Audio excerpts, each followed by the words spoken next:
ስለምን የተቀዳ ድምፅ ነው የምታወራኝ? ማለት እርሶ ቢሰሙትና ማንነቱና እምነቱን ቢያረጋግጡኝ ይሻል። ሄሎ፣ ይኸውልህ ዳግምን ልቀቁት። በቃ ምንም አልተፈጠረም። ዳግምን ልቀቁ አልኩ እኮ፣ ትእዛዝ ሰጥቻለሁ። በቃ አሁኑኑ ልቀቁት። ያው ደወልኩልህ አይደል?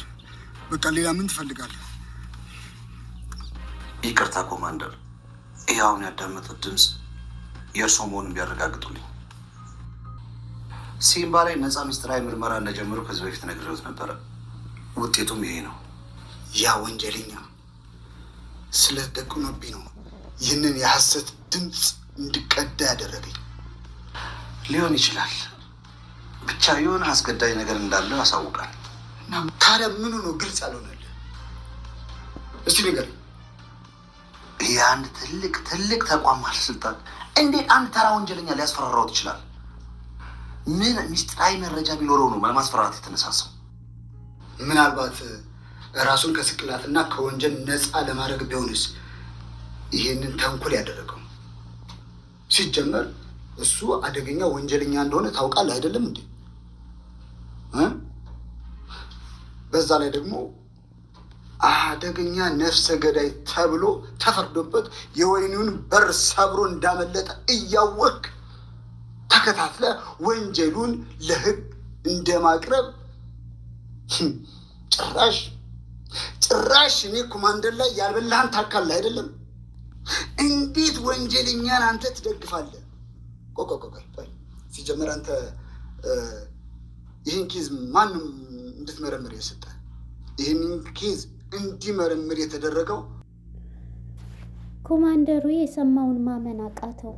ኢንስፔክተሩ መጥቶ የራሱን ድምፅ ሲያሰማው በፍጹም በፊት ስለት ደቅኖብኝ ብረት ደቅኖብኝ ይሄንን ድል አደረገኝ በማለት ይሄንን ሲለው ኢንስፔክተሩም ይሄንን እንዴት ሊሆን አንተው ትልቅ ባለስልጣን ይሄንን ቃል ታዲያ እንዴት ሊዋሹ ይችላሉ ቢለውም ለማመን ተገደደ። እሱም ይሄንን ሲሰማ ድምፁን በጣም እየተናደደ ነበረ። ራሴን ለማትረፍ ስል ይሄንን አልኩ፣ ብረት ስለደቀነብኝ ገዳይ ሰው ነፍስ አጥፊ ስለሆነ ሰውዬው ወንጀለኛ ሆኖ ነው ከማረሚያ ቤት ያመለጠውም ሲል ለኮማንደሩ ለኢንስፔክተሩ ነገረው። የፋኒ እናት እጮኛ ገጠር አጨችለት። ይህን ሲሰማ ዶክተር ፋኒ በጣም ተደናገጠ። እማዬ እንዴት ይሄንን ታደርጊያለሽ? ምንም ሳትናገሪኝስ ቢላትም በፍጹም ክብሯንና ሁሏን የጠበቀች የበቄል ልጅ አጭቼልህ ነው ወደዚህ የመጣሁት ጠይቄልህ ስትለው ዶክተር ፋኑኤልም በድንጋጤ ፈጦ እማዬ የምትሰሪው ስራ በፍጹም ስህተት ነው ሲላትም በፍጹም እኔ የመረጥኳትን ታገባለህ ስትለው በጣም ተደናገጠ። በዚህ ሰዓት አምራን ድራማውን ልትዋነን ብገባም ያው በሱንም ብትወደውም ነገር ግን ሴትየዋ በጣም እያስፈራቻት ትገኛለች። በጣም ይገርማል። ሰላም ጤና ይስጥልን ውድና የተከበራችሁ የቻናሌ ቤተሰቦች እንኳን ወደ ቻናል በሰላም መጣችሁ። ኑሐሚን የተሰኘው ክፍል 129 ተለቀቀ። ወደ ክፍል 128 እንግዲህ ስንመለስ ፖሊሶች ወይዘሮ ፈንቱንና የዳግምን አባት በሰንበት ወይም ሲምባን በአንድ እንደሆኑ መጡብን። ኮማንደሩ ነው ፖሊስ ነው እያለች ፈንቱና እሱ ተፋጠው ነበር የቆሙት ማለት ነው።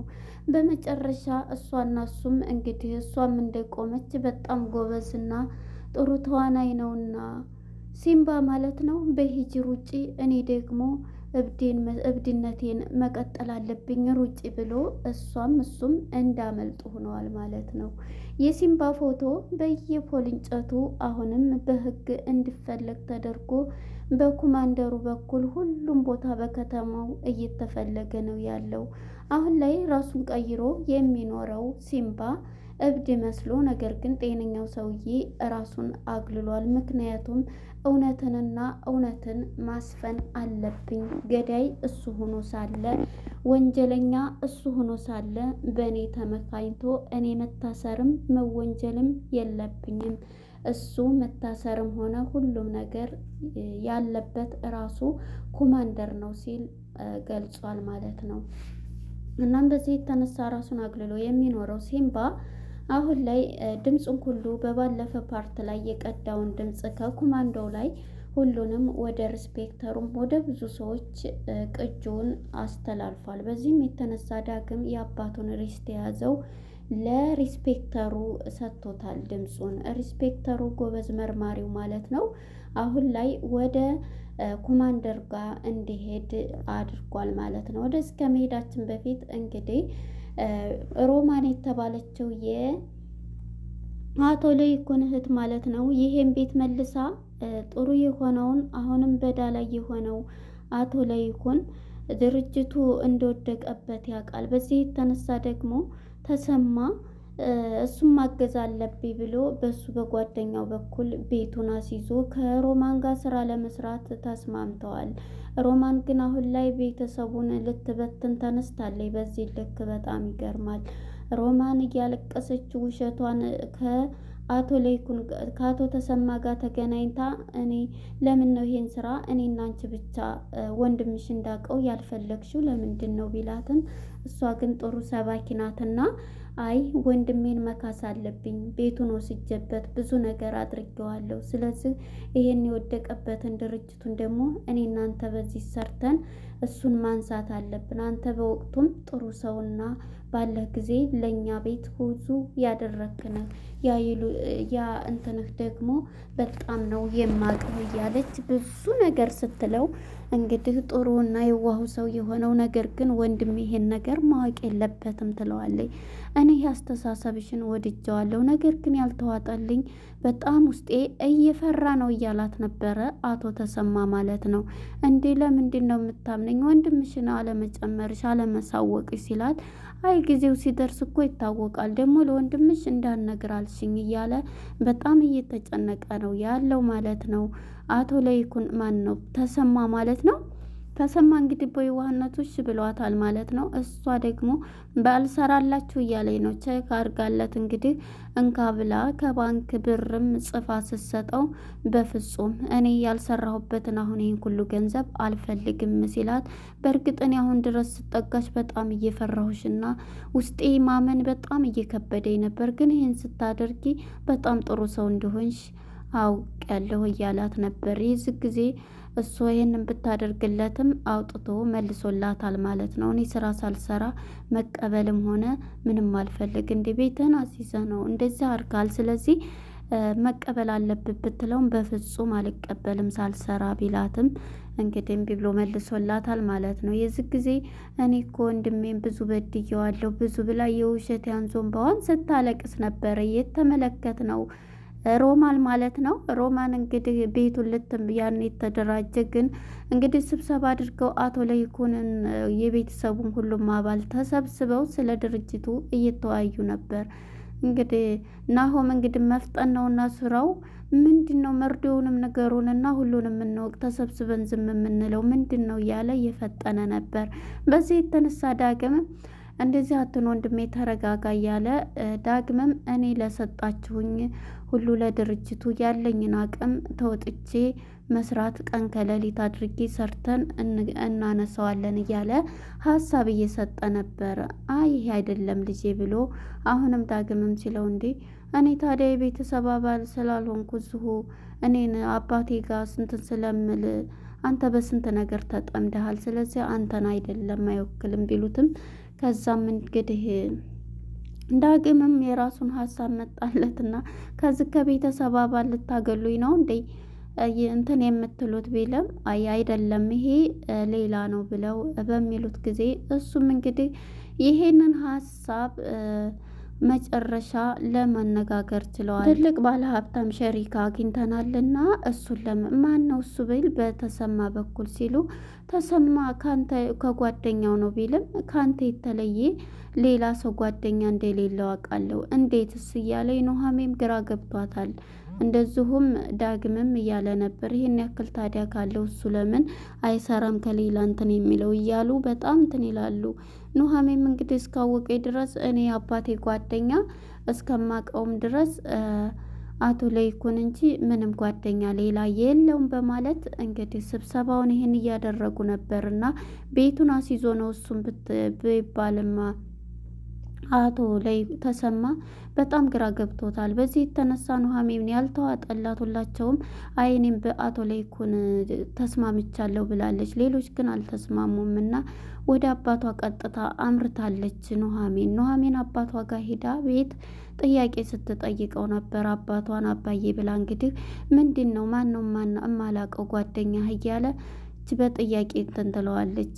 አባዬ ታስታውሳለህ ያን አመት እንደዛ ሆነ ቤቱ ተይዞ ብዙ ነገር እንትን እንዳለ አሁን ደግሞ ያ ነገር እንዳይመጣ እባክህን እያለች ትጠይቀዋለች። ልጅ አሁን ደግሞ ከዛኛው እኮ ተምሬያለሁ ኑሐሚን፣ እኔም በደንብ አድርገሽ ታውቂኛለሽ። አዎ ነገር ግን አሁን በጣም ነው አስተውዬ እንትን እምለውና ሰውየውን ንገረኝ ብትለውም ሊነግራት ፈቃደኛ አይደለም። በመሀል እንግዲህ የሮማል ስልክ ሲጠራ እሱ ለማንሳት እንዲህ አንስቶ ሰላም ነሽ ብሎ ደህና ነህ በቃ መጣሁ ብሎ እንትን ይላል። ማን ነው ብላ ኑሐሚንም ግራ በመጋባት አባዬማ ያለበት ነገር በጣም እያሳሰበኝ ነው እያለች እንግዲህ በመልካም ቀን ብለው እሷን ለመገናኘት እየሄደ ነበረ። ሮማን መጀመሪያ ወደ አቶ ተሰማ ጋር በመሄድ አቶ ለይኩን ጋር በመሄድ ብር ሰጥተዋለች እንካ ብላ ስትሰጠው እኔ አንቺን ያን ሁሉ ካደረግሽኝ በኋላ ይቅርታ ማደርግልሽ ምን ቢሆን ነው አልፈልግም ብሎ የእሷን ይሄንን በእንትን የተጨማለቀ ገንዘብ አልቀበልም፣ ቤተሰቤን እንደዛ ጭንቅላቱን ረግጠሽ እንደዛ አድርገሽ ሲላትም እሷም እንደገና ገንዘቡንም ብትሰጠው አልፈልግሽም ብሏታል ማለት ነው። በጣም ሊተጸጸተ ይመስላ ብትለውም ባልሰራልህ ብላ ነው የሄደችው ማለት ነው። አሁንም እንግዲህ አቶ ተሰማን ከሷ ጋር ጨምራ በጣም ድራማ ልትሰራባቸው ገብታለች ማለት ነው። ሮማን በጣም ኃይለኛ ነች። እንግዲህ አሁን ያለበት ነገር በጣም እንትን ይላል ማለት ነው። ወደ ሪስፔክተሩ ጋር ስንሄድ እንግዲህ ሪስፔክተሩ አሁን ላይ ዳግም የሰጠውን ለመርማሪው ሰጥቶታልና የሰጠውን የድምጽ ቅጅ ወደ ኮማንደር ጋር ሂዷል። ኮማንደር ጋር በመሄድ ኮማንደር ምን ጣለህ በሰላም ነው ሲለው አይ ከዛ በኋላ ምርመራው ምን ደረሰ ቢለውም ከዛ በኋላ የሆነ ድምጽ ቅጅ ልስጥህ ሲለው ይህ ምን ድምጽ ቅጅ ነው ብሎ ይደናገጣል። ምክንያቱም ሲምባ አንገቱን ብረት እንደደቀነበት ድምጹን ቀርቶት ነበር። እናም በዚህ የተነሳ እሱም ያንን ድምጽ ሲሰማ አዎ ብረት እንደደቀነብኝ ይሄን ድምጽ እኔ ነኝ የተናገርኩት፣ ነገር ግን ይሄንን ተናገርኩ ማለት ወንጀሉን እኔ ፈጸምኩት ማለት አይደለም ብሎ ራሱን ነጻ ለማድረግ ኮማንደሩ በዚህ ልክ እያለ ነው የሚገኘው። በዚህ የተነሳ እንግዲህ አሁን ላይ በጣም እየተደገረ ይገኛል ማለት ነው። እንግዲህ ድምፁን ካሰማው በኋላ ተነስቶ ነው እንግዲህ በጣም እየተናደደ እንዲያውም እኮ አንተን አይደለም መርማሪ ይሁን ያልኩት ከሱ ውጭ ማንስ ሊመረምር ይሄ ስራዬ ሌላ ነው ይሄ ስራዬ ነው እኮ ብሎት ተሱም ጋራ በጣም በመነጋገር ሁለተኛ እዚህ እንዳትደርስ ብሎ ተነስቶ ሪስፔክተሩም እንግዲህ መርማሪው ተነስቶ ይሄዳል ማለት ነው። የእሱን ድምጽ ግን እንደምንም ብዬ ይዘዋለሁ ብሎ ይዞ ሂዷል ማለት ነው። ወደ ዶክተር ፋኑኤል ጋር ስንሄድ ማለት ነው። ዶክተር ፋኑኤል እንግዲህ እናቱ እጮኛ አጭታለታለች። በመጨረሻ እጮኛ አጭችልሃለሁ አቅፎ ያሳደገ የሱን ልጅ በጣም ክብሯን የጠበቀች ሙያዋ፣ መልኳ፣ ሁሉ ነገሯ ብትል እሷን አሁን ወደዚህ ስመጣ አጭችልሃለሁኝ፣ ስለዚህ አንተን መዳር እፈልጋለሁ ስትለው እማዬ ምን ሆነች ነው እኔን ሳታማክሪ እኔ ምንም ነገር ሳትይ እንዴት ነው ይሄን ነገር ልታደርግ የምትችል ብላት፣ ምንድን ነው እኔ እናትህ አይደለሁ እንዴ? ስለዚህ ጥሩ ልጅ ናት። እዚህ ደግሞ የከተማ ልጆች ምንድን ናቸው ሙያ የላቸውም እያልሽ ነው ቢላትም፣ አዎ እነሱ ደግሞ ጥፍራቸውን፣ ጸጉራቸውን፣ ቀለማቸውን ሲቀቡ ነው የሚውሉት። የገጠር ልጅ ናት እሷ ናት ሙያ ያላት ትለዋለች። እሱም ዝም ይላትና እናቱን ሰላም እንኳን ሳትለው እንዲያትለኝ ስትናይ ግዴታ ሰላም ልበልሽ ብሎ ሰላም ብሎ ነው ቁጭ አረጋን ነበር። እና ያቺ የመጣች ሰራችልኝ ምግል እህል ቅጠል አይልም ምግቧ ብላ እንዴ አንቺን እኮ ለመቀበል ነው ጎንበስ ቀና ቤቱን ስታጸዳ ምግብ ስትሰራ የዋለችው ቢላትም አይ ሙያ ምን ሙያ ያላት ብላ እንግዲህ ኑሐሚንን በጣም እንትን ስትላት ነበር። ኑሐሚንም ወጣ ሄዳ ያቺ ሴትዮማ እናቴ በጣም ነው ለጩና ስትነግራት ጩና እና እሷ ተገናኝተው እንዴ ለእኛ ይህን ውለታ ሁሉ ለዋለልንማ ተዋናይ ምርጥ ተዋናይ ድራማ መስራት አለብሽ እያለች ስትሰብካን ነበረ ጩና። በመጨረሻ ነው የዛች ሴትዮ ጋራ በፍጹም አይሆንልኝም በማለት እንግዲህ አሁን ላይ በጣም ጭንቀት ውስጥ ገብታለች አምራን ማለት ነው። እሳቸው በጣም በጣም የሞተም ሰው እንትን የሚሉ ናቸው በማለት እንግዲህ አምራንም እየተናደደ ትገኛለች ማለት ነው። እንግዲህ በመጨረሻ ደግሞ ወደ ፈንቱ ቤት ስንመጣ ፈንቱ እንግዲህ የኮማንደሩ ሰራተኛ ናት። ናሆም ደግሞ ወደዛ ግቢ አምርቶ እናቱን ሲያያት በጣም ነበረ ደንግጦ ናሆሚ ስትለው ደንግጠው ተፋጠው የነበረው ማለት ነው። እዚህ ላይ ነበር ሊያልቅ የቻለው። ቀጣይ ክፍል ምን ይፈጠራል የሚለውን አብረን የምናይ ይሆናል። መልካም ጊዜ